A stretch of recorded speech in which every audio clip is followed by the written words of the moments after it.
Assalamualaikum warahmatullahi wabarakatuh. Bismillahirrahmanirrahim. Alhamdulillahirabbil alamin wassalatu wassalamu ala rasulillahil amin wa ala alihi wa sahbihi ajma'in. Subhanaka la ilma lana illa ma 'allamtana innaka antal alimul hakim. Rabbi shrah li sadri wa yassir li amri wahlul 'uqdatam min lisani yafqahu qawli. Rabbi yassir wa la tu'assir wa tammim bil khair.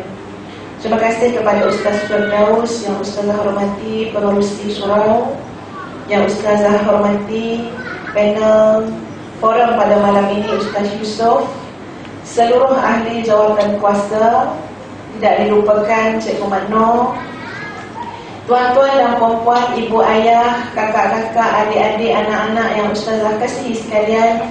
Sekali lagi, Assalamualaikum warahmatullahi wabarakatuh. Jadi bila Ustazah dah sampai dekat Al-Ustaz ni, Ustazah rasa nak berpantun lah. Pantun ni pada Cikgu Makno dah kasih dah, ya, sebab dah dengar petang tadi. Tapi tak apalah, dalam TV pun ada siaran ulangan kan, ya. Jadi ini pantun dua rangkap Ustazah Ustazah reka untuk orang Al-Ustaz ni. Ini apa nama dia, Ustaz? Serindik kan? Taman Serindik. Bukan burung ke Serindik, Ustaz? Burung ya? Banyak burung ke sini? Baik. Ni dia punya pantun lah ni. Mai Kedah berdebak-debak, hilang berdebak, berganti malu. Orang Kedah pahabak, cantik semua, senyum selalu. Sawah padi terbentang lebar, hijau nyaman terasa syahdu. Terima kasih Ramli Begak, produk halal idaman kalbu. Sebab Ramli Begak jemput Ustazah malam ni, bagi pantun rasa, ya. Tuan-tuan dan puan-puan sekalian, syukur kepada Allah Azza wa Jalla. Ya, Ustazah harap tuan-tuan pandang Ustazah ni sebagai makcik pun tak apa, ya. Nak kata guru tak apa nak sesuai, depan ni ada Ustaz Firdaus, ada Ustaz Yusof dan sebagainya. Tapi insya-Allah kehadiran Ustazah dalam surau tuan-tuan dan puan-puan ini, ia berkongsi apa yang Ustazah rasa perlu untuk disampaikan ataupun diperingatkan. Yang tajuknya memang canggih lah tuan-tuan. Yang tentang halal. Tak berapa nak ingat tajuk halal itu fardu, yang lazat itu perlu. Apa Ustaz tambah tadi? Saya nak suruh dia jawab, Ustaz. Nak tengok ya, dia tidur atau dengar atau apa ya. Berkat itu perlu. Tuan-tuan dan puan-puan sekalian, Ustazah tak berapa nak jawab sangat soalan moderator. Suka hati Ustazah nak jawab apa.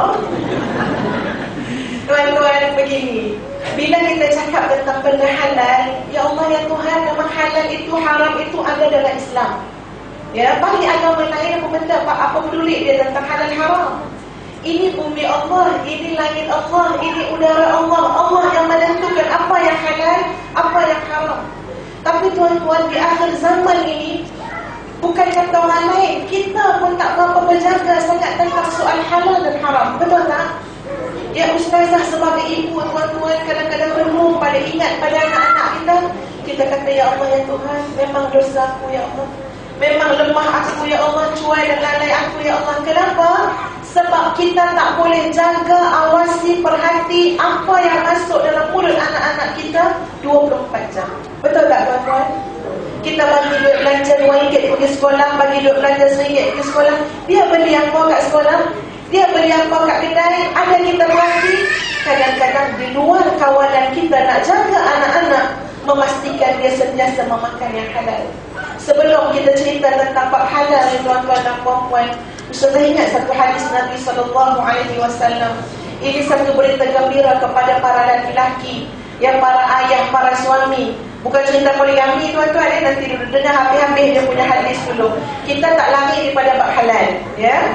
Inna minadz dzunubi la yukaffiruha as-salah wal hajj wal sadaqah. Sesungguhnya di atas penanggungan kamu wahai manusia, ada dosa-dosa yang takkan tergugur dengan solat-solat kamu, takkan tergugur dengan haji kamu, takkan tergugur dengan sedekah kamu. Walakin yukaffiruha alhamu fi talabil ma'isha. tetapi gugur bebanan dosa-dosa tersebut dengan kesukaran, kepayahan, keletihan kamu mencari rezeki, bawa balik ke rumah tangga kamu. Dan yang pastinya rezeki itu mestilah rezeki yang halal. Ya tuan-tuan dan puan-puan sekalian, Ustazah kiranya ada anak-anak kecil yang sama turut mendengar forum kita pada malam ini. Ya Ustazah cuba nak cerita-cerita sikit. Paling tak ceritanya dia boleh bawa balik rumah, dia boleh ingat sampai bila-bila. Tuan-tuan, halal ini bukan cerita kita sahaja. Halal, makanan yang masuk dalam tubuh badan kita menentukan generasi yang akan datang. Menentukan generasi yang akan datang. Yang kita nak makan hari-hari ini ada kesannya pada generasi yang akan datang. Ada 3 kisah tuan-tuan menggambar dan membuktikan bagaimana yang kita makan yang halal membentuk generasi yang sangat hebat, yang sangat soleh. Yang pertama, tadi Ustaz Yusuf ada sebut, Umar Abdul Aziz. Umar Abdul Aziz tuan-tuan daripada keturunan mana? Daripada keturunan seorang wanita yang di saat Sayyidina Umar berjalan di tengah malam, ya, dan kemudian dia mendengar perbualan ibu dan anak, seorang anak perempuan. Ibu dia kata, tambahlah air dalam susu tu. Ya, orang bukan tahu kalau susu tu ditambah dengan air bukan nampak sangat pun. Kita jual-jual harga yang sama, harga susu yang original, yang asli. Apa jawab anak dia? Allah Maha melihat. Kalau buat juga air campur susu jual dengan harga yang sama, di sana ada sedikit rezeki yang tidak halal untuk diterima, bawa balik jadi makan makanan dan sebagainya. Generasi inilah yang kemudian yang berkahwin dengan anak Umar Al-Khattab, lahir Umar Abdul Aziz. Tuan-tuan sekalian, ada seorang lelaki yang ditugaskan untuk jaga sebuah kebun, jaga dan kutip buah. Jaga sampai 15 tahun.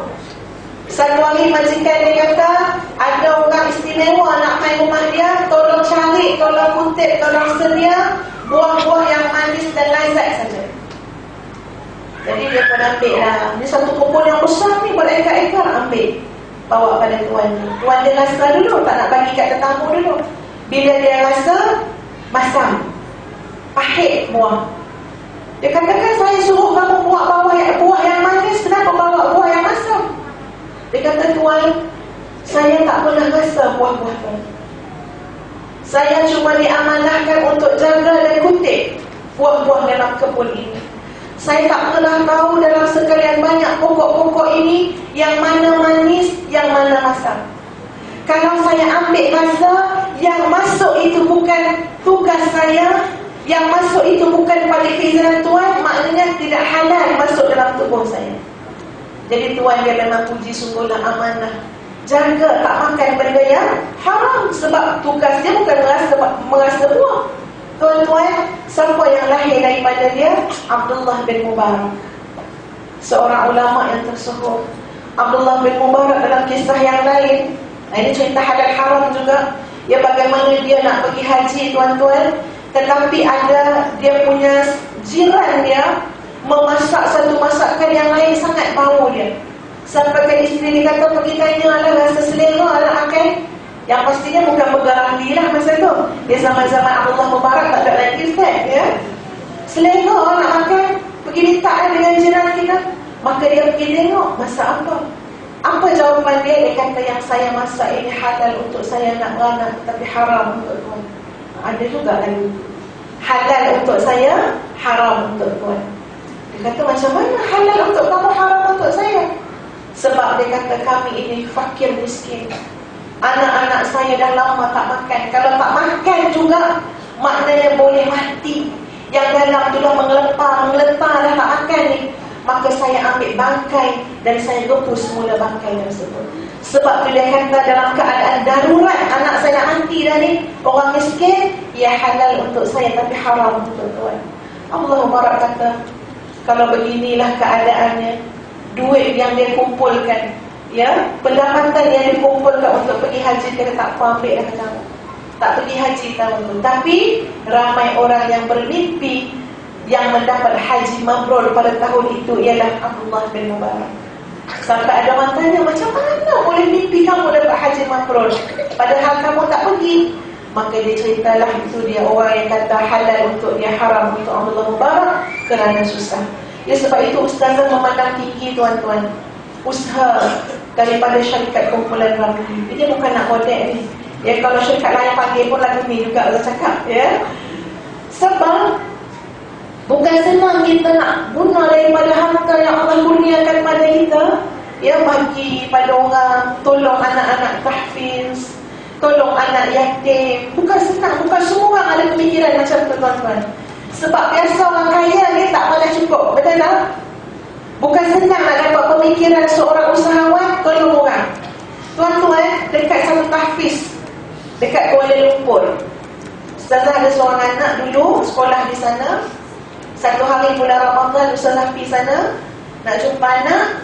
Ustazah tengok seorang anak tahfiz umur lebih kurang 8 tahun, dia kena marah dengan seorang makcik. Ya, ustazah tanya dengan cikgu dia, itu mak dia ke yang marah dia? Dia marah sampai tolak-tolak kepala. Tolak-tolak macam. Ya.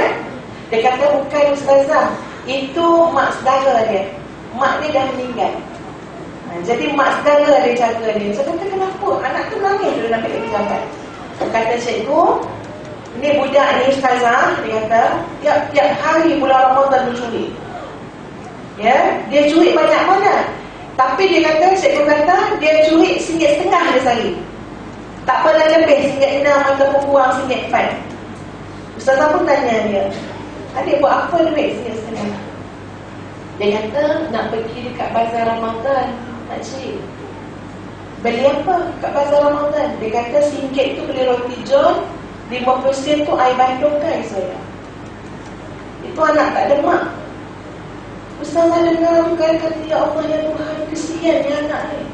Tuan-tuan cuba bayang, dalam asrama tu bila time berbuka puasa, dia bercampur asrama anak yatim dengan yang tak yatim piatu. Bila makan, orang lain makanan asrama pun ada, yang bazar Ramadan pun ada. Asal ada mak kan boleh minta duit.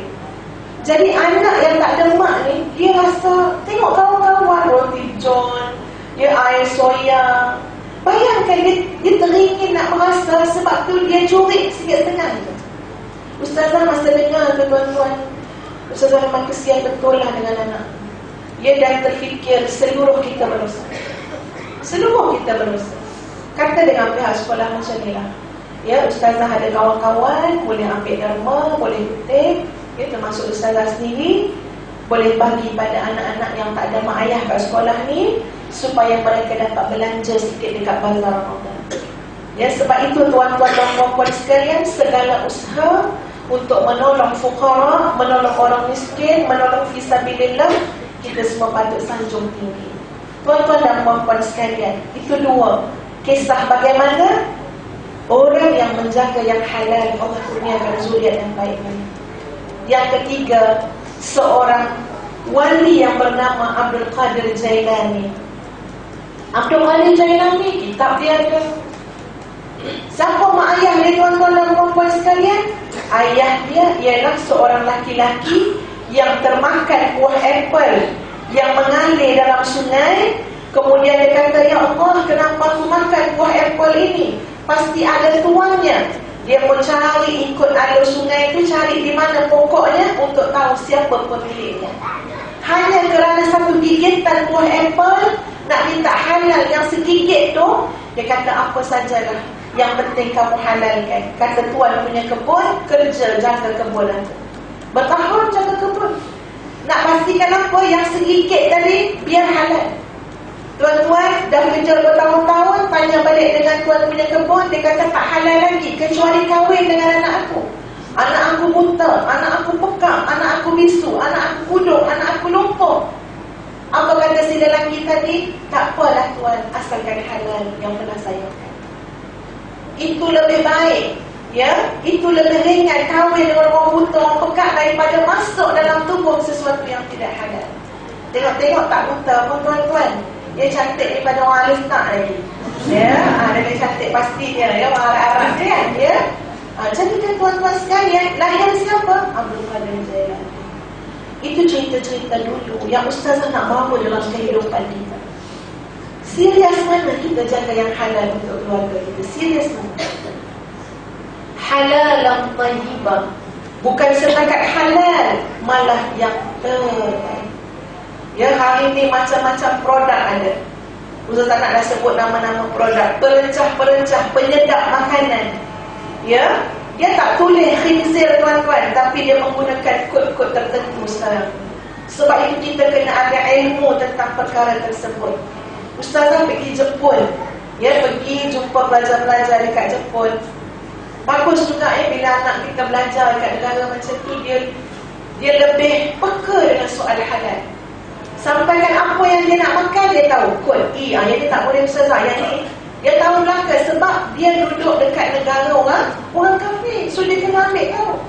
Tuan-tuan dan puan-puan sekalian, setidak-tidak ataupun sekurang-kurangnya ada 5 perkara akibat daripada makanan yang tidak halal. Ada 5 kesan akibat daripada makanan yang tidak halal. Dan bila ustazah tengok balik 5 tu, ya Allah, terlalu besar. Bukan benda kecil-kecil. Ya, 5 akibat makan makanan tidak halal itu sangat besar kesan implikasinya. Yang pertama apa dia? Makan makanan yang tidak halal, masuk yang haram, sama ada cara yang haram ataupun memang barangan itu haram, pekerjaan itu haram. Yang pertama, tuan-tuan dan puan-puan sekalian, mati hati dan keras hati. Makanlah benda-benda yang tak jelas, syubhah, ya, haram yang tak tahu, halal yang tak tahu, ataupun memang haram. Ustazah tadi pun bercerita kat masjid tu, bagaimana ustazah belajar dengan seorang budak lelaki. Budak lelaki tu kalau tengok rambut, tengok suarjin dia, memang ustazah kata rock and roll lah. Ya, jaga kaunter 7-Eleven. Ustazah singgah sekejap pasal anak menangis dalam kereta. Ustazah kata, jomlah Umi belilah kuih-kuih sikit. Kita pun ambil, letak kat kaunter, ambil letak. Masa nak bayar, anak muda jaga kaunter yang macam rock tu, dia kata, makcik, yang ini tak ada tulisan ya. Jadi ustazah pun daripada tak pandang anak muda tu, sebab dia berdua, tak pandang jadi pandang. Apa dia? Dia kata yang ini tak ada halal, dia tahu coklat ni. Coklat tu bermula dengan huruf S. Dot, hujung dia R. Tak tahu coklat apa lah tu, ya. Nanti dulu, ya. Ada sebut dulu, ya. Yang pastinya bukan Ramli Burger. S, hujung dia R. Burger pun R juga kan, ya. Tuan-tuan, bila dia kata makcik, yang ini tak ada tulis halal, ustazah pandang. Oh, tak ada tulis halal ke ni? Tak ada makcik. Ustazah ni pun dia tak tahu ustazah, ya, pasal buat main je lah, ya. Ustazah pun tengok keliling coklat tu. Betul lah, tak ada tulis halal. Ya Allah, terima kasih dek, terima kasih sangat. Tak apa lah, dia nak beritahu je dia tak tulis halal coklat. Ustazah sampai hari ni ingat anak muda tuan-tuan. Selalu kalau ingat doa, ya Allah ya Tuhan, bagi hidayah kat budak rock. Ya, sebab paling tidak ya Allah, maka dia dengan soal halal. Yang kita tadi main ambil nak syok kat anak, padahal sejak daripada hari itulah ustazah betul-betul belajar dengan anak muda tu. Sejak daripada hari itu, kalau nak beli apa-apa, memang ustazah akan tengok belakang. Ya, tengok betul-betul. Itu pun cari halal tu halal jakim, halal yang betul-betul ada tauliah untuk letakkan halal. Bukannya sesengaja mana-mana apa tulis ke apa benda, bukan yang macam tu. Dia yang betul-betul belajar. Sebab tuan-tuan, yang pertama tadi apa kesan dia? Hati keras.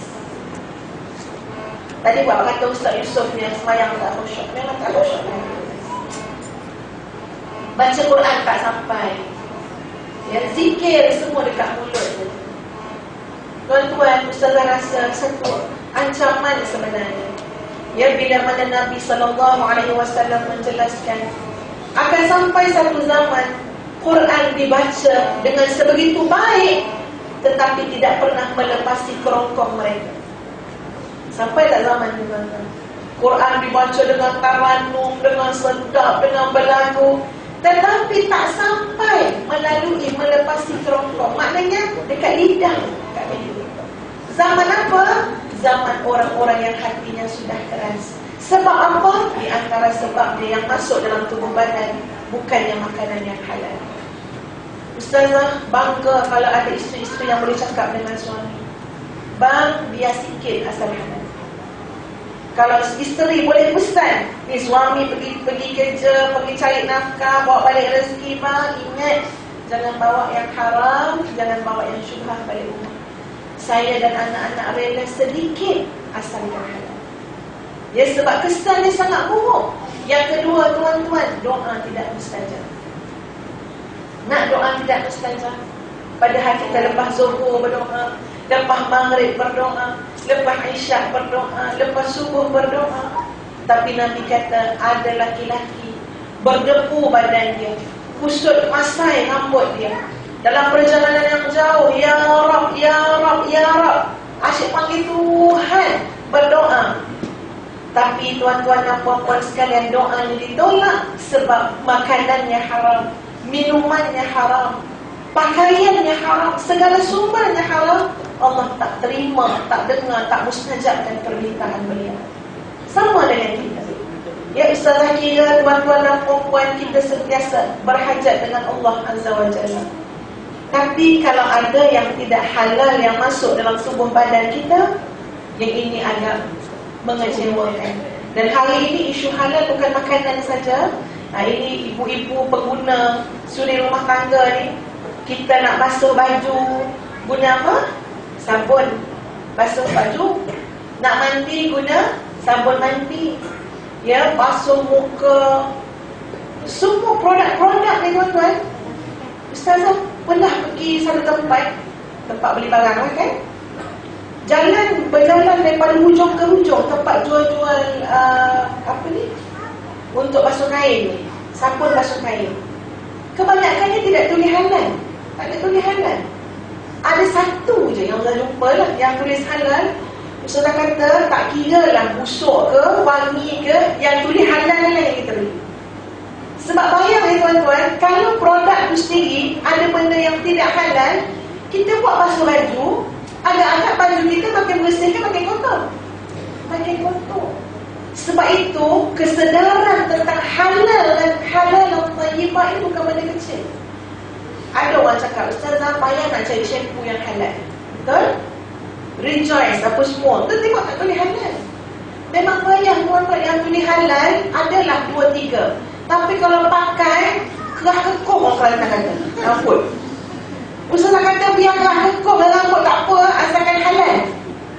Itu pun satu hal juga ya. Produk Melayu, Islam sepatutnya upgrade lah betul-betul. Bersaing lah dari segi kualiti. Cuma halal. Kadang-kadang kualitinya terlalu jauh. Dia nak banding dengan yang non-Muslim ni. Yang itu pun satu cabaran kepada umat Islam. Nak berikan halal dan tayyibah yang berkualiti. Tapi tuan-tuan dan puan sekalian, kita nakkah dengan penggunaan benda-benda yang tidak jelas ini menjadi sebab yang malbasuhu haram, pakaian dia haram, basuhan dia haram, menjadikan doa kita tidak mustajab. Yang ketiga, amalan soleh kita tidak diterima oleh Allah Azza wa Jalla. Betul lah implikasi daripada bab taharah, bersuci, menyebabkan amalan tak diterima oleh Allah. Ya, yang keempat, yang haram-haram ni tuan-tuan, menyebabkan hati kita tidak tenang dan menjadi hina di sisi Allah Azza wa Jalla dan manusia. Seterusnya yang kelima, merosakkan keturunan. 5 perkara itu tuan-tuan ingatlah dan fikirlah. Nak cari yang halal walaupun susah tapi wajib. Sebab dia punya kesan bukan kecil. Kesan dia memang usai gila kepala tengok, ya Allah ya Tuhan. Ya, kita kena berhijrah tuan-tuan dan puan-puan sekalian. Sekarang ni makna hijrah kan? Berhijrah. Apa dia? Semua yang nak dibawa masuk dalam rumah ini, yang nak diberikan kepada anak-anak, yang nak kita gunakan, baik makanan, pakaian dan sebagainya, kita berhijrah untuk memastikan ianya benar-benar halal dan tayyibah. Ya, supaya 5 perkara tadi tidak berlaku dalam kehidupan kita. Wallahu a'lam.